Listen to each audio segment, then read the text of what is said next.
Hey guys, what is up, and I welcome you to a very special episode of my Did You Know series. A lot of you seem to really enjoy the previous theory episode that I had made featuring Nocturne and Zed. And after a lot of time spent researching and making this video, I am here to present to you guys another theory. This theory is going to be asking, is the champion LeBlanc the same person as the champion Jarvan IV? Now you might be wondering, how's that even possible, considering not only are they the opposite gender, but they fill completely different roles. Well, I encourage you guys to sit back, enjoy, grab a drink, grab a snack, because there's going to be a lot of information being sent your way. So let's begin this video with asking the question, where is this theory assumption even coming from? Why is this assumption being made? What is making this connection? Well, it all began from one piece of artwork. This is an artwork depiction of a huge battle that happened between Noxian soldiers and Demacian ones, of course led by Swain and Jarvan IV respectively. But you still might be wondering why this artwork is the reason that this whole question is even being asked. Well, if you zoom into Swain's breastplate, you can see a reflection of not Jarvan's face, which is what it should be, but instead LeBlanc's. And this is the sole reason that does beg the question, is Jarvan actually LeBlanc?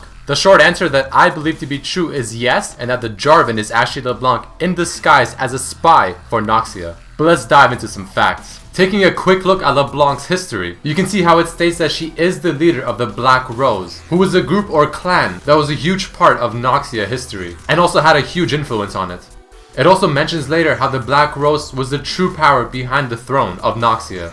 And then it also seems to say how the Black Rose seemed to just vanish overnight, as if either they finished their duty or they are simply performing their duties still. Such as LeBlanc taking the role of Jarvan and obviously not being LeBlanc and not being the leader of the Black Rose anymore for the time being. So keep these things in mind. Before, whenever a champion would be admitted into the League of Legends, they would first have something done to them. This something is called the League or Champion Judgment, which is usually performed by a summoner from the League. And its purpose is to dive into the champion's minds, to discover and learn more about their past and their history. However, it seems that when Jarvan IV was admitted into the League of Legends, he did not have this done to him. Well, at least not by a real summoner from the League of Legends. What makes this so suspicious is that this judgment was performed a lot later, after many suspicious events had also happened. Very important events, some of which led up to the fight that you saw depicted in the artwork earlier. And these events are what I want to discuss with you guys next, because they suggest that when Jarvan was supposed to get his judgment, and the reason it was not done by an actual summoner from the League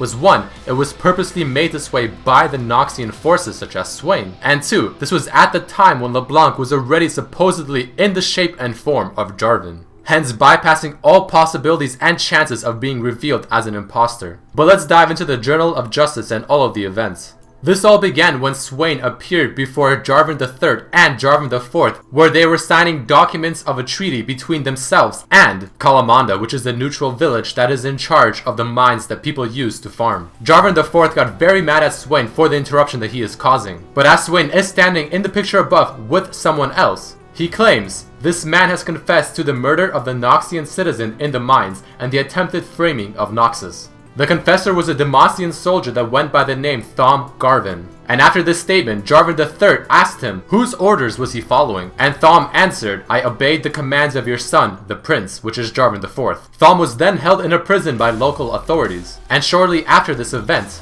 Jarvan IV began denying any involvement in the conspiracy. Not too long after, the Demacian soldier who publicly confessed to conspiracy and sabotage in Kalamanda was found dead in his cell, and he was found out to be a victim of Nizer poisoning. However, who assassinated and gave him the poison, or whether he drank it himself, is still a mystery. But what makes it very suspicious is that a carriage believed to contain General Boram Darkwill himself, who is the leader of Noxus, was seen departing Noxus soon after the prisoner's fate was discovered.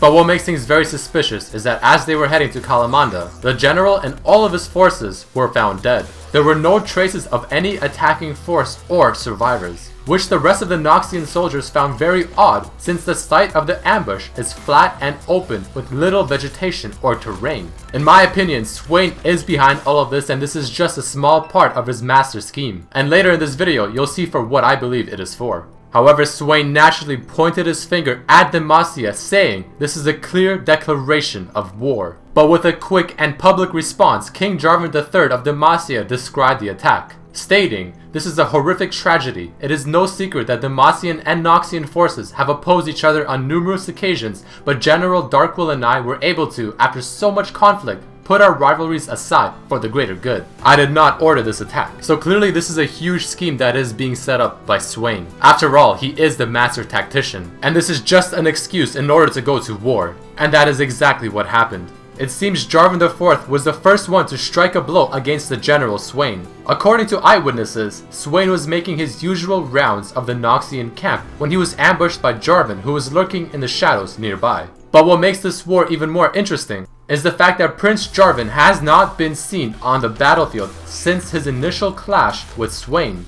But the Noxus Master Tactician has stridden the front lines, issuing commands and urging his troops onwards. And the Demacian soldiers had no idea whether Jarvan IV was killed or captured. To me, all of these events mean one of two things. One, that Jarvan was already captured and or killed, and that the Jarvan that initiated this whole fight and made the first blow was actually LeBlanc, all done on purpose in order to stage this whole thing.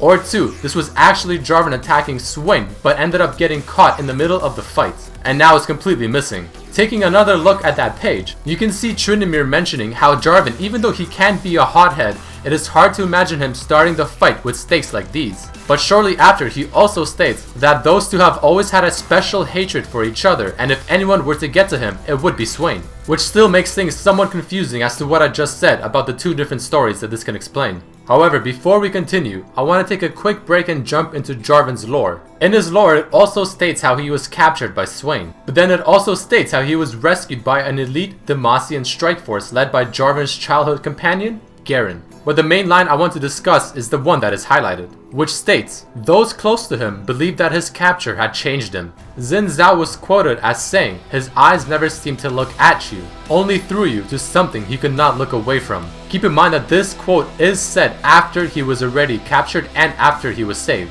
which obviously begs the question, who did they actually save? The real Jarvan or LeBlanc as Jarvan? The next thing within the Journal of Justice talks about Jarvan IV's return to Demacia, and in the picture above you can also see that he is escorting two prisoners. But the question is, who are they, and are they actually prisoners?